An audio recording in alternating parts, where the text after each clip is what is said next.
Hazme, Señor, pequeño y hermano, de todos el último. Ante tu grandeza he de ser pequeño.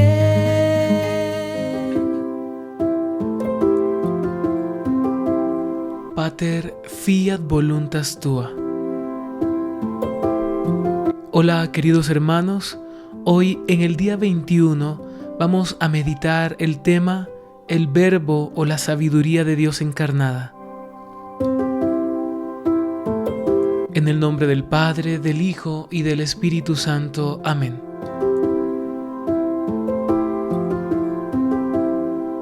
Ven Espíritu Santo, ven por medio de la poderosa intercesión del Inmaculado Corazón de María, tu amadísima esposa. Ven Espíritu Santo, ven por medio de la poderosa intercesión del Inmaculado Corazón de María, tu amadísima esposa. Ven Espíritu Santo, ven por medio de la poderosa intercesión del Inmaculado Corazón de María, tu amadísima esposa. Oh Señora mía, oh Madre mía, yo me ofrezco enteramente a vos, y en prueba de mi filial afecto te consagro en este día mis ojos, mis oídos, mi lengua, mi corazón, en una palabra todo mi ser, ya que soy todo tuyo, oh Madre de bondad, guárdame y defiéndeme como hijo en posesión tuya. Amén.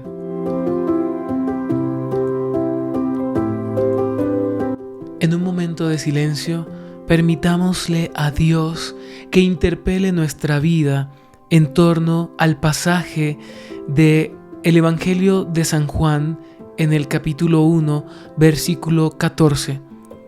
El Verbo se encarnó y habitó entre nosotros. Y en este espacio de silencio te invito para que te dejes interpelar por la palabra de Dios. ¿Qué te dice a ti particularmente este pasaje? Dios, ¿qué te está queriendo decir con esta cita bíblica? Juan 1, 14. El Verbo se hizo carne y habitó entre nosotros.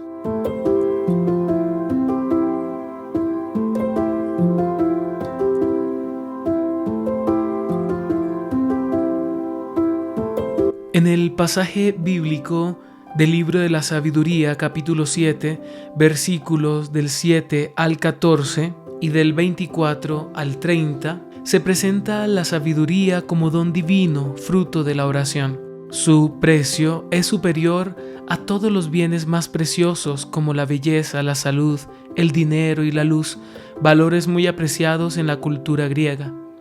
Como todo don, la sabiduría se acrecienta en la medida en que se comparte. Quien adquiere este don se vuelve amigo de Dios. Escuchemos y meditemos atentamente este pasaje del libro de sabiduría. Por eso supliqué a Dios y me concedió prudencia. Le pedí espíritu de sabiduría y me lo dio. La preferí a los cetros y los tronos. En comparación con ella, tuve en nada la riqueza. Ninguna piedra preciosa me pareció igual a ella, pues frente a ella todo el oro es como un puñado de arena, y la plata vale tanto como el barro. La amé más que a la salud y a la belleza, la preferí a la luz del día, porque su brillo no se apaga. Con ella me vinieron a la vez todos los bienes, pues me trajo incalculables riquezas. Gocé de todos esos bienes porque la sabiduría los gobierna, aunque no sabía que es la madre de todos ellos.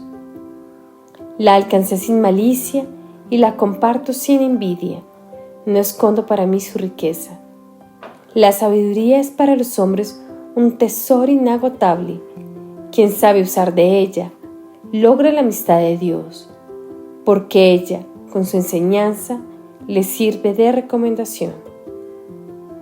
Palabra de Dios. Te alabamos, Señor. El contenido de la predicación de Pablo es un Cristo crucificado que expresa la sabiduría y el poder de Dios y que confunde la sabiduría de los que esperan cosas extraordinarias o milagros y de los autosuficientes, porque creen que saben mucho.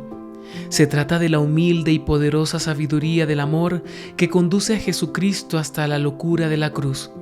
Desde ahí reina, no tiene otro trono.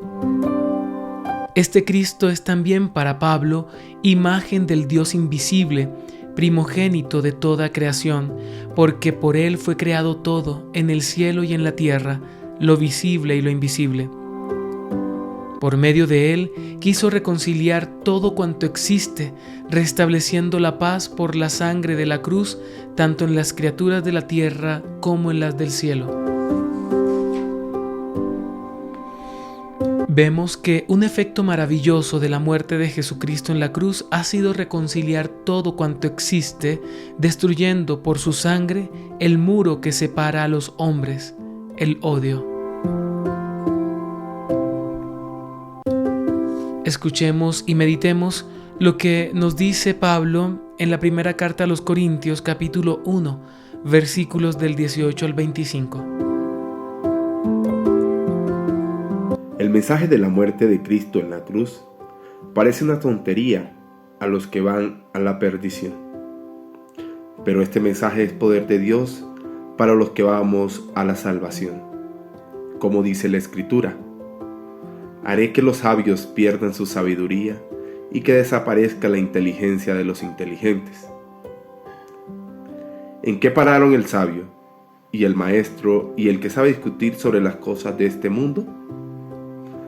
Dios ha convertido en tontería la sabiduría de este mundo, puesto que el mundo no usó su sabiduría para reconocer a Dios donde Él ha mostrado su sabiduría.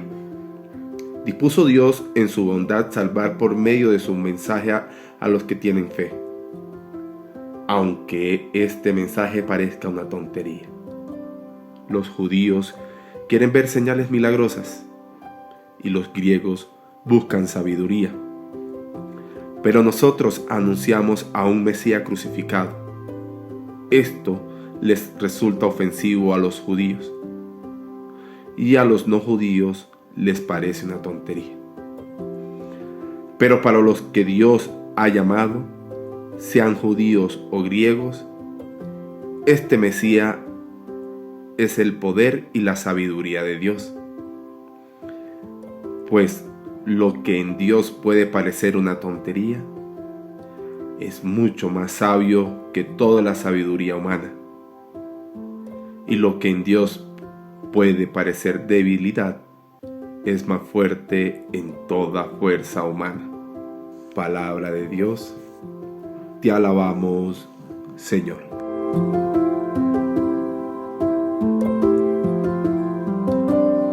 En la voz de la Iglesia continuamos con el texto de Aparecida. Abro comillas: procedemos de un designio divino de sabiduría y amor. Como discípulos de Jesús, nos sentimos invitados a dar gracias por el don de la creación, reflejo de la sabiduría y belleza del Logos Creador. Por todo ello, hemos de cultivar una actitud contemplativa que solo es posible en el silencio y la oración. Los cristianos necesitamos recomenzar desde Cristo, desde la contemplación de quien nos ha revelado en su misterio la plenitud del cumplimiento de la vocación humana y de su sentido. Necesitamos hacernos discípulos dóciles para aprender de Él en su seguimiento la dignidad y la plenitud de la vida. Y necesitamos, al mismo tiempo, que nos consuma el celo misionero para llevar al corazón de la cultura de nuestro tiempo aquel sentido unitario y completo de la vida humana que ni la ciencia, ni la política, ni la economía, ni los medios de comunicación podrán proporcionarle. En Cristo, palabra, sabiduría de Dios, la cultura puede volver a encontrar su centro y su profundidad, desde donde se puede mirar la realidad en el conjunto de todos sus factores, discerniéndolos a la luz del Evangelio y dando a cada uno un sitio y su dimensión adecuada. Tomado del documento de Aparecida, numeral 41.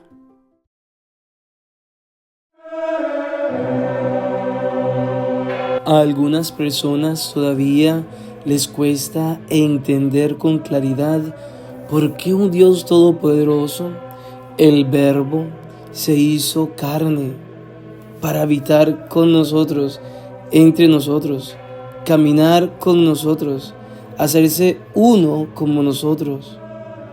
Y es que a las personas les resultó fácil el ignorar el mensaje de un Dios invisible y continuaron en su pecado y rebelión. El Señor hablaba al pueblo de muchas maneras, a través de los profetas, a través de todos los mensajes que el Señor les daba, y a las personas se les hizo difícil creerle. Por eso el mensaje se hizo carne. El Dios invisible le hablaba, el pueblo no le escuchaba, quizás no le entendían, no le seguían el mensaje, porque quizás no veían a Dios. Pero luego ese mensaje, esa palabra, ese verbo se hace carne, toma forma humana y viene a habitar entre nosotros, a revelarse. Como San Pablo dice, Jesús es ese rostro visible del Dios invisible, se revela, se da a conocer. Y si tenemos esa gran oportunidad, esa gracia de poder acercarnos y conocer al Señor, que se da a conocer, porque muchos que piensen el Señor está lejos, es imposible acercarnos o tener una relación con Él, eso es mentira. El mensaje se hace carne, la palabra se hace persona. ¿Para qué? Para que nosotros podamos comunicarnos con Él, sentir de que ahí está, me entiende como cualquier otra persona humana. Yo puedo ver, hablar, me escucha, me responde y se entrega en su totalidad para que podamos recibirlo y fortalecernos en Él y con Él. Como nos recuerda San Juan Bosco, decía: así como nuestro cuerpo se debilita y muere si no lo alimentamos, del mismo modo pierde nuestra alma su vigor si no le damos lo que necesita. El alimento del alma es la palabra de Dios. Y ahí está el secreto.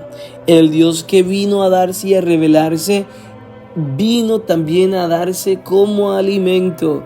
Por eso el Verbo se hizo carne. Y Él no solamente vino hace más de 2000 años, se hizo carne, luego muere, resucita y asciende al cielo, sino que se queda en la Eucaristía. Dice: es mi cuerpo, cómanlo. Es mi sangre, tómenla. Se da.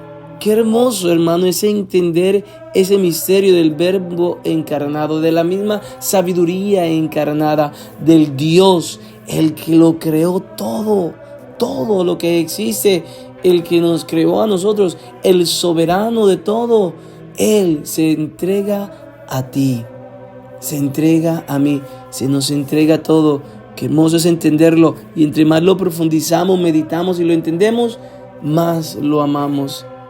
También el Papa Benedicto XVI decía: si los pulmones de la oración y de la palabra de Dios no alimentan la respiración de nuestra vida espiritual, nos arriesgamos a ahogarnos en medio de las 1000 cosas de todos los días. La oración es la respiración del alma y de la vida. Tomemos pues esa palabra de Dios y caminemos en el conocimiento de ese Verbo encarnado para alimentar esa respiración de nuestra vida espiritual, como dice el Papa Benedicto, y mantenernos fieles en ese caminar de santidad. En el Tratado de la Verdadera Devoción vemos que una de las prácticas que hace aquellos que siguen realmente la Santísima Virgen María, quieren entregarse a ella, es esa devoción especial al misterio de la Encarnación. En el numeral 243 dice: profesan como una singular devoción al gran misterio de la Encarnación del Verbo, que es el misterio propio de esta devoción, pues ella ha sido inspirada por el Espíritu Santo. Y luego da las razones en diferentes puntos. Primer punto, para honrar e imitar la dependencia inefable que Dios Hijo ha querido tener al respecto de María, para la gloria de su Padre y para nuestra salvación. Segundo, para agradecer a Dios por las gracias incomparables que ha concedido a María y particularmente el de haberla escogido como dignísima madre suya, elección que ha sido hecha en este misterio. Son estos, pues, los dos principales fines de la esclavitud de Jesucristo en María. Hermanos, adoremos, sigamos y entendamos el valor del Verbo encarnado, de la sabiduría encarnada de Jesús en nuestra vida. Pero si queremos realmente entenderlo a profundidad como cristianos, nosotros deberíamos hacerlo. ¿Qué mejor manera que a través de aquella que lo entendió, lo comprendió y lo vivió a plenitud, su propia madre, la Santísima Virgen María?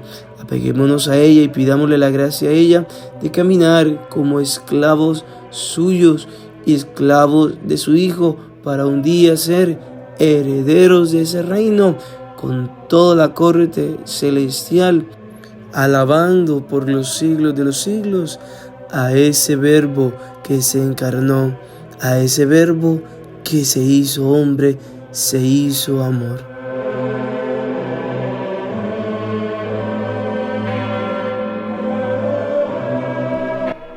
Reflexionemos, oremos y comprometámonos.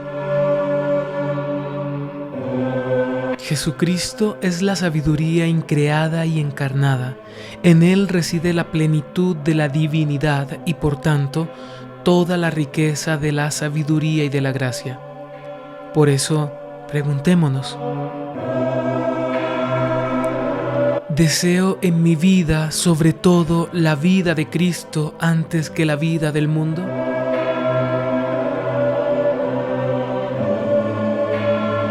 ¿Qué tipo de sabiduría estoy buscando en el presente que estoy viviendo en este momento? ¿Una sabiduría que me lleva a la vanidad desde el conocimiento humano o una sabiduría que me lleva a contemplar el misterio y por lo tanto a buscar la santidad desde la propia vida encarnada de Cristo?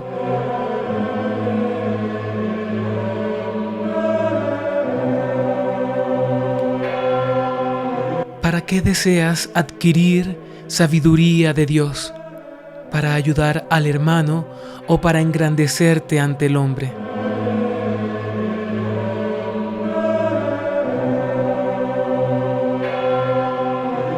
Oremos. Dios Todopoderoso, enséñame la gracia de poder anhelar la sabiduría que viene de ti, esa sabiduría que me lleva a buscar darte la mayor gloria y evitar darme vana gloria. Guíame, Señor, por el sendero justo. Guíame, Señor, por el camino que me lleva a exaltar tu nombre.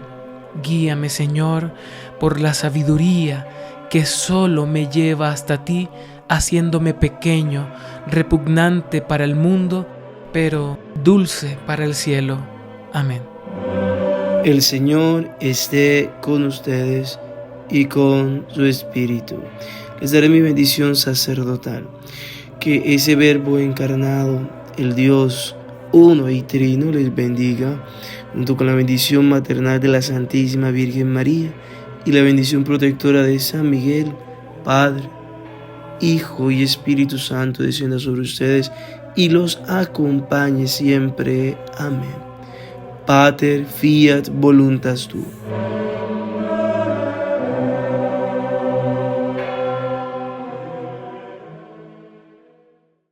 Hazme, Señor, pequeño